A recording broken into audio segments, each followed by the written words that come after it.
Hello friends, చూడండి video చేస్తున్నాయి కదా. ఇవి ఎప్పుడైనా చూసారా మీరు ఈ కాయలు?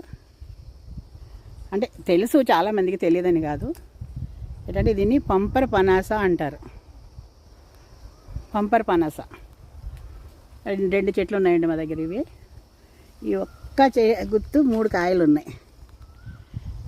ఆ 3 కాయలు చూడండి ఎంత పెద్దగా, ఇంకా పెద్దవి అవుతాయి అన్నమాట. ఈ చిన్నవి ఇప్పుడిప్పుడే నడక నేర్చుకునే పిల్లలు అన్నమాట ఇవి.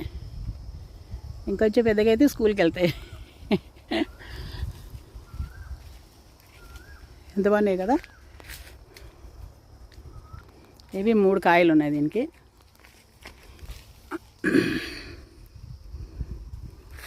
ఇక్కడ ఒక కాయ కింద పడిపోయింది. సుజాత, ఇది కొంచెం పైకి పెట్టు, కొమ్మ మీద పెట్టు, లేదా అది ఖరాబ్ అయిపోతుంది. పైకి పెట్టేసి మట్టి తులిపేసి ఆ పైకి పెట్టే. చెట్టు కొమ్మ మీద, ఈ కొమ్మ మీద పెట్టు, ఆగుతుందా? బరువు ఉంటుంది. అట్లా పెట్టే. కొమ్మ ఇరిగిపోయిన ఒక బరువు అయిన కొద్దీ ఇరిగిపోతుంది. కానీ ఆపుతాయి, కానీ ఎందుకో బలం తక్కువ ఉన్నట్టు చెట్లకి. ఈ కొమ్మలు కొన్ని కొట్టేస్తే మనకి ఫ్రీ అవుతాయి. అట్లా ఉండని. 4 కాయలు ఉన్నాయా దీన్ని? ఇంకా ఉన్నాయి పైన, ఇంకెక్కడ కనిపించట్లేదు. ఈ 3, అదొకటి 4. మొన్న 2వ 3వ కోసేసారు కదా ఆ రోజుని. రామన్న వాళ్ళందరూ ఫ్రెండ్స్ వచ్చినప్పుడు కోసారు. అది చిన్నది ఉంది, పెద్దవి అవుతాయి. ఇదిగో ఈ కొమ్మ తీసేయండి. ఈ కొమ్మ తీసేస్తే కొంచెం మనకి రోడ్డు మీద ఖాళీ అవుతుంది. కాయలు వస్తున్నాయా? ఏది తీయడానికి అవ్వదు మనకి. తీద్దామనేటికి కొమ్మలు వస్తున్నాయి, కాయలు వస్తున్నాయి. ఇవి చూడండి, తిప్పతీగ కదా ఇది.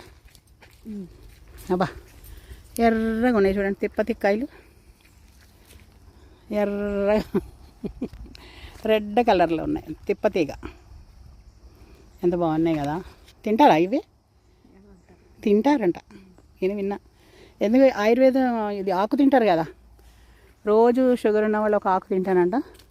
పొద్దున్నే లేతాకు షుగర్ కంట్రోల్ ఉంటుందని యూట్యూబ్లో పెడుతున్నారు, కానీ నేను ఎప్పుడు ఇంకా తినలే. మనం పొద్దుటేకడు ఉండం.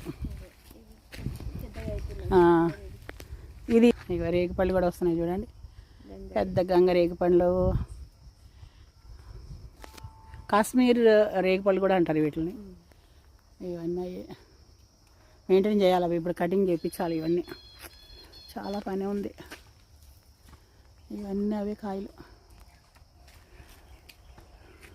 ఈ తిప్పతీగ తీసేస్తే దీని నుంచి కొమ్మ కిందకు వంచేస్తుంది తిప్పతీగ. అవి తీసేసుకుంటే మనం ఆ కొమ్మ